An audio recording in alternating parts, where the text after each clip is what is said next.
Nous sommes à la veille de préparer notre politique nationale dans le domaine du développement des routes et dans le domaine du développement des institutions. Ce qui fait que ces 2 jours nous permettront d'améliorer et de donner vraiment des systèmes appropriés de transport et de communication pour nos pays. Les problèmes de maintenance, ça ne faisait pas partie de nos cultures, mais maintenant ça rentre dans nos cultures. Et nous devons nous faire tout le nécessaire pour que nos routes qui sont construites à des frais assez énormes puissent être entretenues et répondre aux besoins de nos populations. Dans ce cadre, il y a plusieurs expériences, plusieurs exemples et des bonnes pratiques qu'il fallait échanger et avoir vraiment une certaine communalité d'information et d'échange. Pendant ce forum, on a vu qu'il y avait des prises de position qui n'étaient pas forcément compatibles. On a vu que c'était toujours très bénéfique d'intégrer le privé dans la réflexion, mais que c'était toujours très difficile de faire cohabiter le privé et le public parce que les habitudes ne sont pas les mêmes, les cultures ne sont pas les mêmes, les processus ne sont pas les mêmes.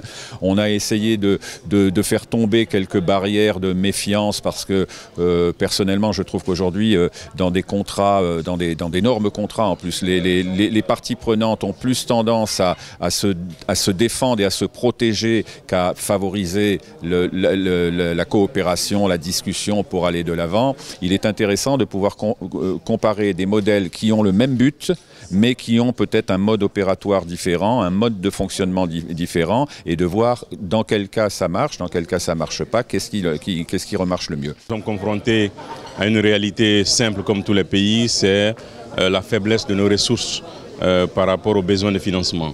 Donc ce forum nous permet de partager ces expériences, de voir de nouvelles pistes de financement des besoins d'entretien routier.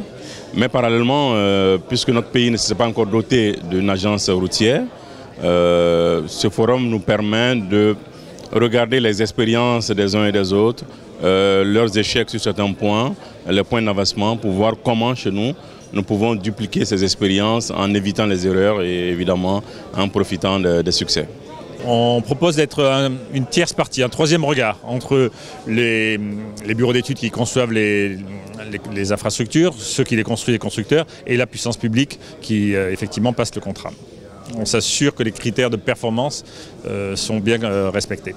Le rôle du PPP est un élément essentiel puisque ça permet à justement l'autorité publique de pouvoir créer une infrastructure ou rénover une infrastructure immédiatement, puisqu'elle va le financer sur 20 ou 30 ans. Donc c'est dans les pays qui ont besoin de développer très rapidement leur réseau routier, le PPP est vraiment la solution pour pouvoir y arriver à brève échéance et pas le faire sur 20 ou 30 ans.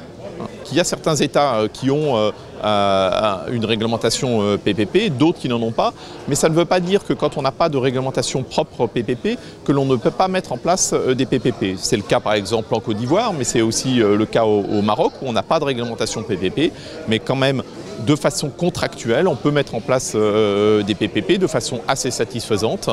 Bien évidemment, la loi viendra améliorer ceci, mais ce n'est pas un frein à la mise en place de PPP.